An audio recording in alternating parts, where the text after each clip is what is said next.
अभी एक हफ्ते पहले ही नेहा की शादी हुई थी, जिस वजह से उसकी एक नंद मायके में थी। धीरे धीरे ठंड भी बढ़ चुकी थी, बाहर तेज हवा और कोहरा जमा हुआ था, धूप निकलने के भी आसार नहीं थे। इसी बीच ठंड में ठिठुरते हुए नेहा अपने घर वालों के लिए खाना बना रही होती है। तभी आशा, विनोद और विकास भी नहाकर तैयार हो जाते हैं।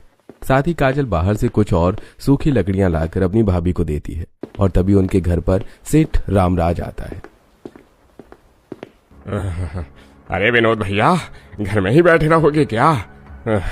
बेटे की शादी करने के लिए पैसा है और जो बेटे की शादी में कर्ज लिया था उसे चुकाने के लिए पैसे नहीं है। हाँ? पूरा परिवार बाहर आता है। अरे सेठ जी, आप यहाँ? मैं कोशिश कर रहा हूँ और इस बार तो हमारी फसल भी अच्छी हुई है। मैं सोच रहा हूँ कि इस बार मैं आपको हर महीने 5,000 रुपए देने शुरू कर दूं।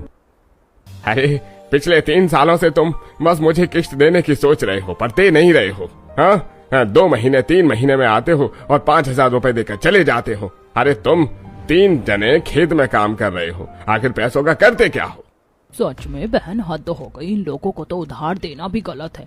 रामराज भाई साहब ऐसे नहीं जो किसी को आकर परेशान करे। आखिर 3 साल तक कौन अपने पैसे छोड़ता है। पर इन बेशर्मों को देख लो, पहले बड़ी बेटी की शादी कर्ज लेकर करी, फिर दूसरी बेटी की शादी कर ली, अब बेटे की भी शादी कर ली, पर उनके पास इतना पैसा नहीं हो पा रहा कि कर्ज वालों का कर्जा चुका सके।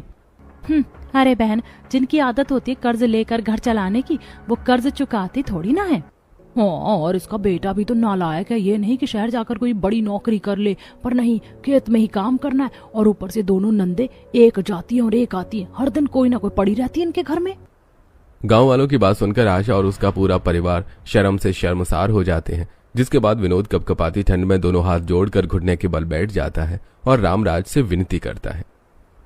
सेठ, मैं आपसे विनती करता हूँ, हमारी इस तरह से बेइज्जती मत करिए। हर महीने अब मैं आपको 5,000 रुपए खुद घर जाकर दिया करूंगा, मेरा वादा है आपसे। अच्छा ठीक है, इतनी विनती कर रहे हो तो देता हूँ थोड़ा सा और समय। हाँ, पर अगर आप हर महीने तुम मेरे घर आकर पैसे देकर नहीं गए तो मैं खुद तुम्हारे घर आ जाया करूंगा लेने के लिए। आज 10 तारीख है, अब अगली 10 तारीख तक मुझे मेरे पैसे चाहिए।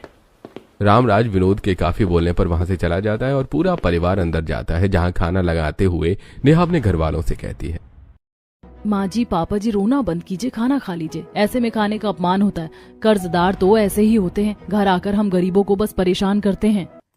हाँ पापा, अब कौन सा आपको अपने किसी बच्चे की शादी करनी है जब आप पैसा जोड़ोगे? अब हम जो भी कमाएंगे उन पैसों से सेठ का कर्ज चुका देंगे। मेरे बहू बेटे बिल्कुल सही कह रहे हैं जी, खाना खा लीजिए। खेत